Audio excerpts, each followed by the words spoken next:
Sa mga katik vloggers, mga subscribers, bago at saka luma, mga supporters, mga dumaan, dumalaw at bumisita sa channel, lahat ng mga viewers, secret viewers at silent viewers, magandang araw. So mayroong dinala dito yung mga kaibigan nating mga AC technician, papatulong sa atin. Error 7 yung lumalabas sa higher na air condition.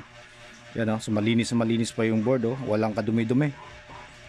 So ito lang yung problema na nakita natin, yung IGBT shorted.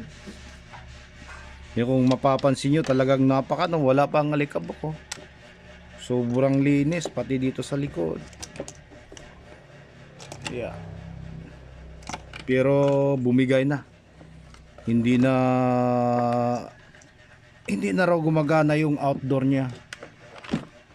So hindi gumagana yung outdoor. Ayun na, hindi na tumatakbo yung fan tsaka compressor.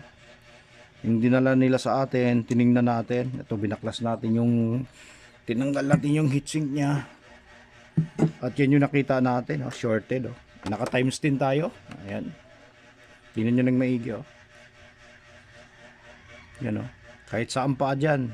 Yan, shorted. Yan. Okay. So ito lang yung problema, error 7. So hanggang dito na lang muna. Maraming salamat. God bless at bye bye.